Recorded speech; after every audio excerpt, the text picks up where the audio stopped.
brought to you by WikiVidi.com. Anderson Cooper. Anderson Hayes Cooper is an American journalist, television personality, and author. He is the primary anchor of the CNN news show Anderson Cooper 360 Degrees. The program is normally broadcast live from a New York City studio, however, Cooper often broadcasts live from CNN studios in Washington, D.C. or on location for breaking news stories. In addition, he is a major correspondent for 60 Minutes from September 2011 to May 2013. He also served as host of his own eponymous syndicated daytime talk show, Anderson Live. Early life and family.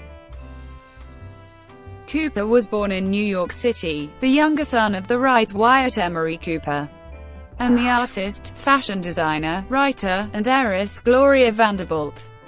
His maternal grandparents were millionaire equestrian Reginald Claypool Vanderbilt and socialite Gloria Morgan Vanderbilt, and his maternal great-great-great-grandfather was business magnate Cornelius Vanderbilt of the prominent Vanderbilt shipping and railroad fortune. He is also a descendant, through his mother, of Civil War Brevet Major General Hugh Judson Kilpatrick, who was with General William T. Sherman on his march through Georgia. Through his Vanderbilt line, he is a second cousin, once removed, of screenwriter James Vanderbilt.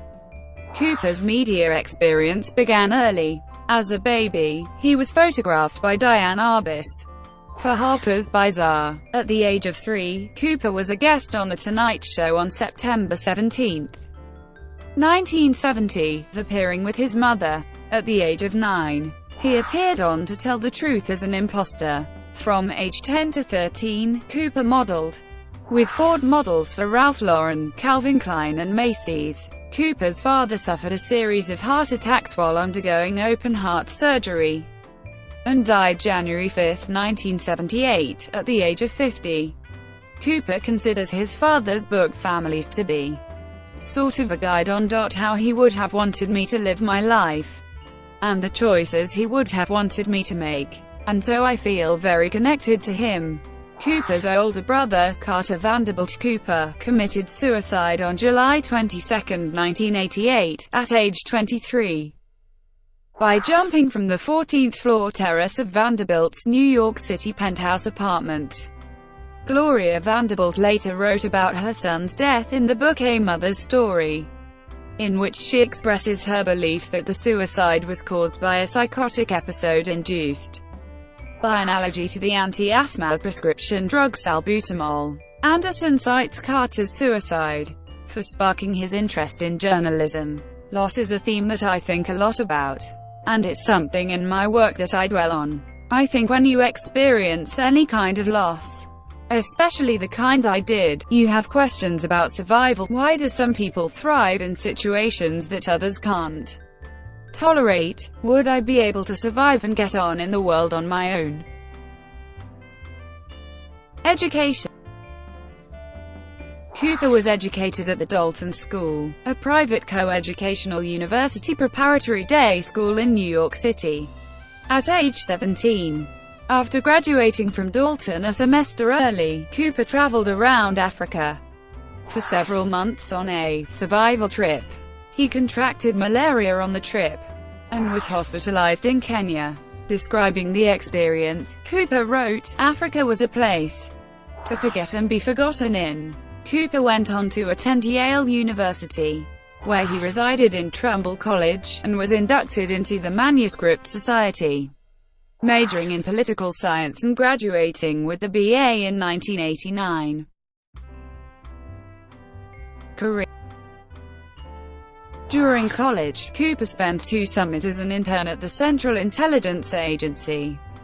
Although he has no formal journalistic education, he opted to pursue a career in journalism rather than stay with the agency after school, having been a self-proclaimed news junkie since he was in utero. After his first correspondence work in the early 1990s, he took a break from reporting and lived in Vietnam for a year, during which time he studied the Vietnamese language at the University of Hanoi. Channel 1. After Cooper graduated from Yale University, he tried to gain entry-level employment with ABC answering telephones, but was unsuccessful. Finding it hard to get his foot in the door of on-air reporting, Cooper decided to enlist the help of a friend in making a fake press pass. At the time, Cooper was working as a fact-checker for the small news agency Channel 1, which produces a youth-oriented news program that is broadcast to many junior high and high schools in the United States. Cooper then entered Myanmar on his own with his forged press pass and met with students fighting the Burmese government.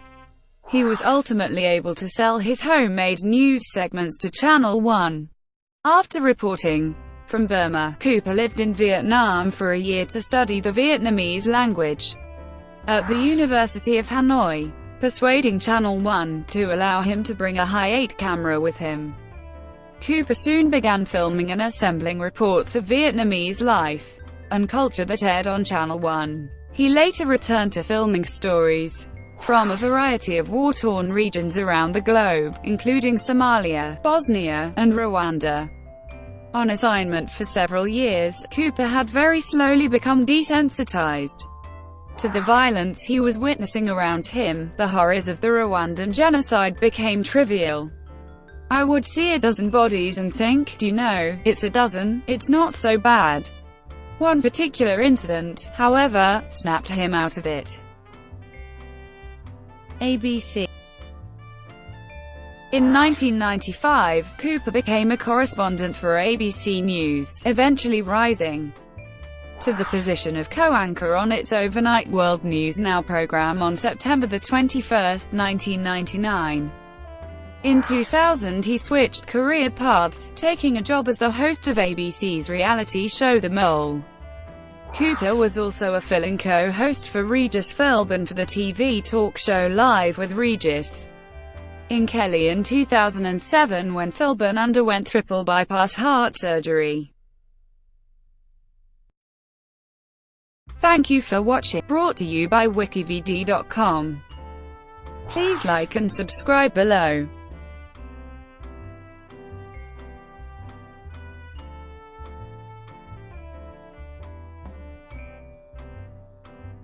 Please like and subscribe below.